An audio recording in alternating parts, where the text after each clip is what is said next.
It's widely accepted that more exercise generally leads to slower aging and a healthier, longer life. However, emerging research suggests a more complex reality. A new 2025 twin study has produced some interesting findings that challenge this idea. The study indicates that high levels of physical activity might actually be linked to certain molecular signs of accelerated aging. So what does it really mean? Well, let's take a look together. And welcome back, team, to the Building Lifelong Athletes podcast. Thanks so much for stopping by. I really appreciate it. For those of you who haven't had a chance to meet me yet, my name is Jordan Rennicke. I'm a dual board certified physician in sports and family medicine. And the goal of this podcast is to keep you active and healthy for life through actionable evidence-informed education. And today we're looking at a study that is looking at a recent paper that questions our presumption that the more you exercise, the longer we live. So let's get started. So this episode looks at a paper titled The Association of Long-Term Physical Activity in Adulthood with Later Biological Aging and All-Cause Mortality, a prospective twin study. And this was released in 2025, so it's recent.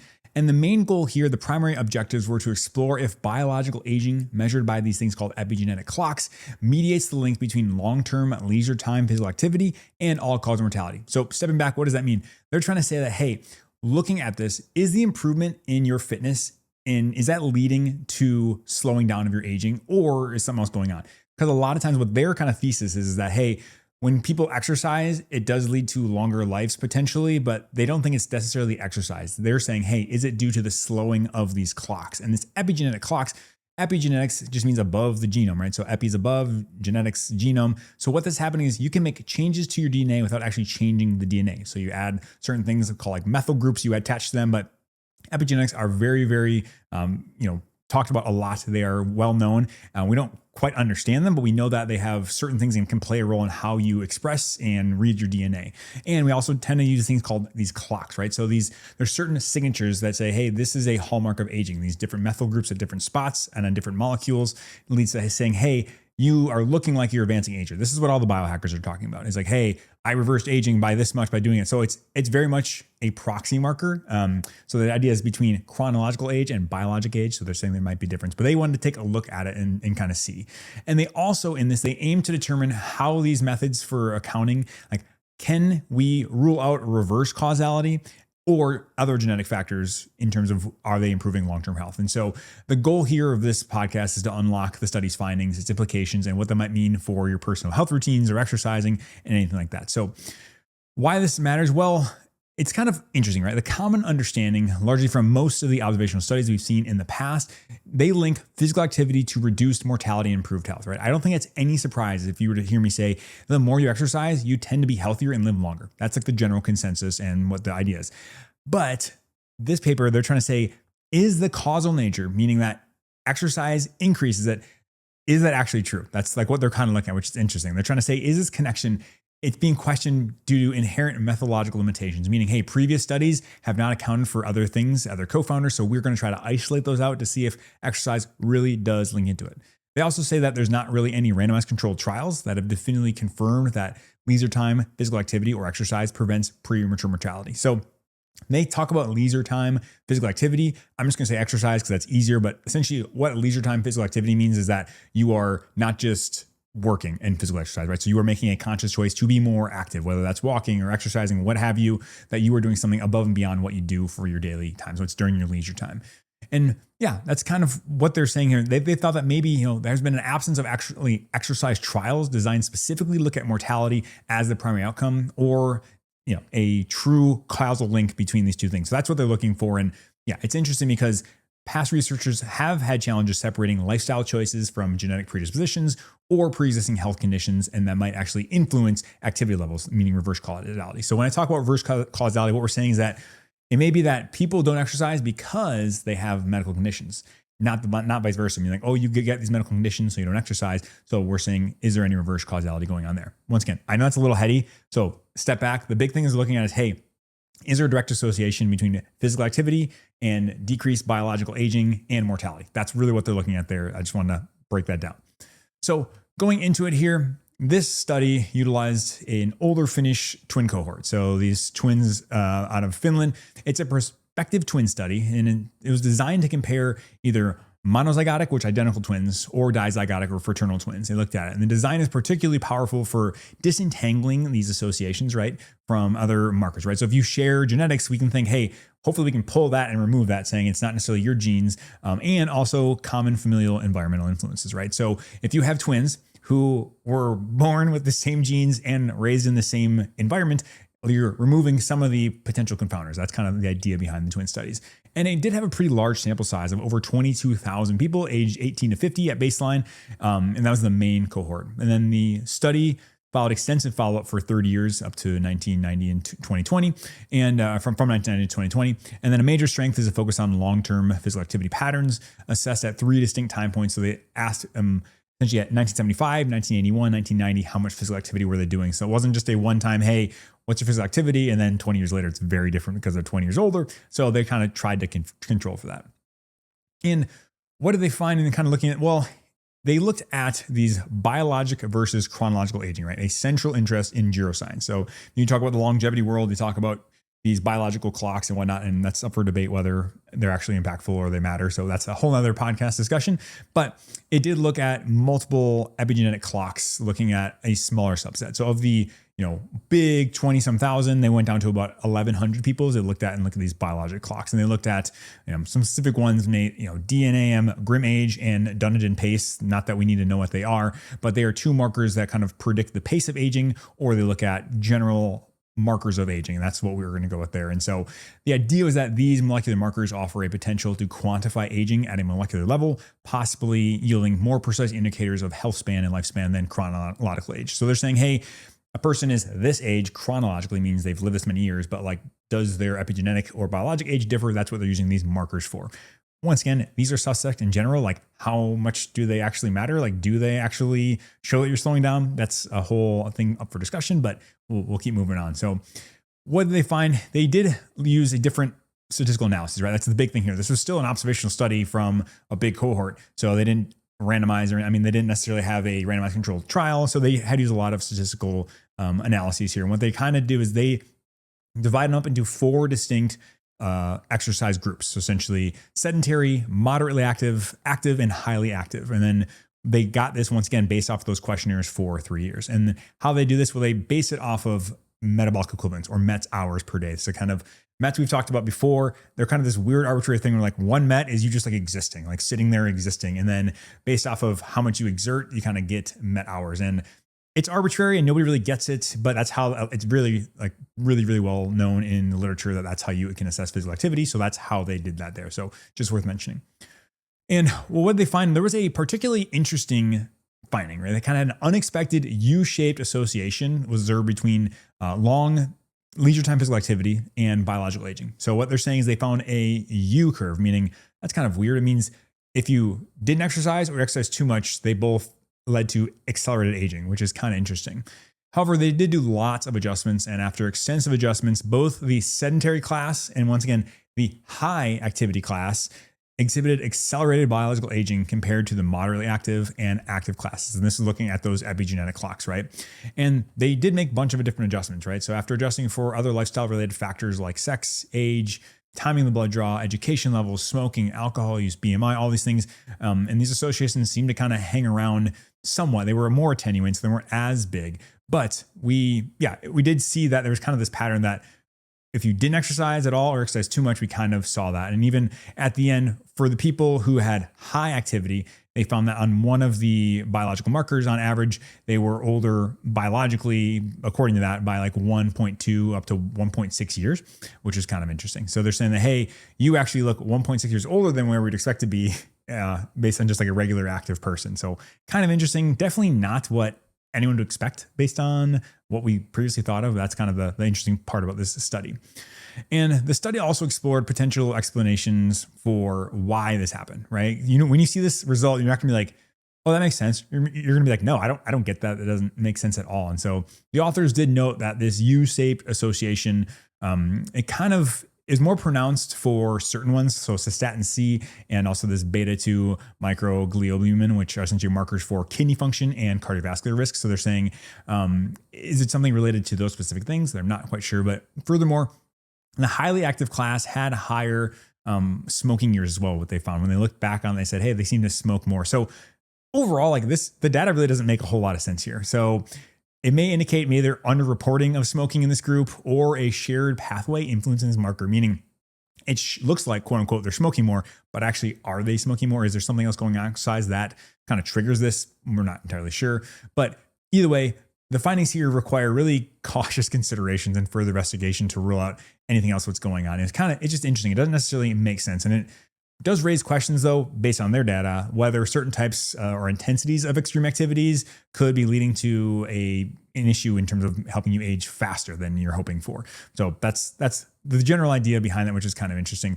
But I thought I wanted to talk about this because I do think it's interesting, right? So everyone talks about the more exercise, the better. This is a contrarian viewpoint. Do I necessarily agree with this paper? We'll talk more, but that's why this is kind of interesting. And physical activity classes like the moderately active, highly active, they did have the overall a statistically significant decrease in their all-cause mortality by about 7%. So most people though think that's pretty modest, 7%, right? So you're saying if you're active, moderately active, or highly active, you had a 7%. It didn't really show a lot more. And there's plateau effect, right? So what they're saying is that the maximum benefit or that 7% risk was achieved when you hit the kind of minimal amount of exercise recommended. So like the general physical activity guidelines, 150 minutes a week that we talk about, or 75 minutes of vigorous. When you hit that range, it seemed like you got all the benefit. You're like, all right, you're good. You got that 7%, and going up higher didn't seem to necessarily have that, which was, I thought, interesting. And so there were no statistically significant additional benefits from higher levels of exercise in reducing all-cause mortality. And yeah, that's just an interesting finding as well, because most people, the general thought is, hey, the more exercise, the better you'll get. And the key nuance, so there's lots of nuance here, right? So the key nuance to this mortality finding is time, right? So the association though of the 7% also was lower for shorter term follow-up. So when they followed it longer, they actually didn't even see that exist anymore. So they only saw that 7% improvement for a short-term follow-up, and then the longer-term follow-up didn't necessarily show quite as much. And so specifically, higher levels of activity were associated with lower risk of mortality only in this shorter time frame. And authors are kind of scratching their head too. Reading this, they're definitely like, maybe this happened, and thought that it suggested from them that maybe this whole mortality association is susceptible to a reverse causality bias, and we'll talk about in a second. But multiple times throughout the paper, they were like, we might have this finding because of this and that, and really didn't quite know, which is fair, because I don't know how they would know, but it was definitely interesting. And so we did want to talk about confounders as well. A central conclusion of this paper is that the commonly observed association between higher exercise and lower all-cause mortality may largely be attributed to genetic factors and reverse causality. So for genetic confounding, meaning this study kind of suggested that genetic selection may partly account for some of these associations we see, saying that generally healthy participants engage in physical activity, meaning, hey, if you have the genes that are going to keep you healthy from anything big, like that will help you exercise more, thus improving mortality, like because you are going to do more, like you're kind of almost predestined to do it, which I thought was interesting. And within their twin pair analyses, right? So it controls for these genetic and environmental factors. The mortality differences between exercise classes were considerably attenuated after adjusting for other lifestyle factors, and is consistent with previous other studies. So what they're saying is, when you take away all those different factors and you look at these classes, there's not a really big difference between the high exercisers and the moderate exercisers, which was interesting. And then regarding reverse causality, as we mentioned before, an underlying suboptimal physiology or genetics or disease state may actually negatively affect how much you exercise and lead to premature death. So that's one thing. When twin pairs with one or both of the twins had cardiovascular disease at baseline, they were excluded to try to eliminate that, right? So they said, hey, if you had underlying CVD to start, we'll take you out. And when they found that, when they did all those things and looked at the associations, it once again took away some of the improvement of exercise on long-term health is kind of what they came down to. And it's kind of interesting, and it supports kind of the necessity of excluding different participants with baseline diseases to really see how much exercise is doing. So what they're saying is people who have genetic predisposition to certain diseases, like they will exercise less, leading to worse outcomes. But it's not because they exercise less, it's because they essentially had this predestined disease was going to happen. It's really heady. It's really interesting. I just thought it was a unique perspective that I haven't thought of or heard before. And taking kind of like the study's conclusions, the main conclusion was that the observed association between exercise and lower all-cause mortality may largely be attributed to confounding factors like genetic and reverse causality. So they suggest, though, that participation in exercise, and the ability to increase it might themselves be indicator of good health and fitness, meaning that if you are able to exercise more, it's because you already had the baseline level of the physiology and the genes to do that. And they're saying people who don't have that luxury, who were destined to get whatever, that's the reason why they don't have high levels of physical activity, because they can never get there because it's going on. And so what they're kind of implying, though, is that exercise is more of an indicator of good underlying health and favorable genetics rather than being the primary independent cause of reduced mortality. So once again, that's their general idea, is that underlying good health and favorable genetics is more important than necessarily the amount of exercise you do, because that kind of leads to it. It's an interesting thought, that's for sure. I don't know. What does it really mean for you, though? Crucially, though, I think they don't recommend not exercising, right? They're not saying, hey, your genes are everything. Who knows? They definitely acknowledge there's lots of benefits with exercise, such as improvements in, fat, your cardiovascular health, your bone strength. There's so many things. And so they're definitely saying exercise. They're not saying don't exercise, but it was kind of interesting. And yeah, there's lots of at least improvements to be had from exercise, despite, their findings being a little different. And for me, I want to look at like interpreting these modest mortality benefits, right? So how do we interpret this modest 7% mortality improvement? So this study suggests that exercise independent causal impact on extending life might be more modest once genetics and pre-existing health are put in that equation. And the effect size here is definitely more conservative than other studies, right? So I've seen other studies looking at anywhere from like 19 to 37% reduction in mortality based on your exercise level. And there's been lots of large scale meta-analyses and observational studies that show this much bigger improvement in mortality. Why did this one not show that? Well, not necessarily sure. Like, who knows why that's going on? This study pushes towards a more nuanced understanding, though, saying that, hey, exercise is one component within a complex, healthy aging phenotype or overall healthy lifestyle. I mean, the exercise isn't everything. It's only a little part of it, which is kind of interesting, I think, to look at.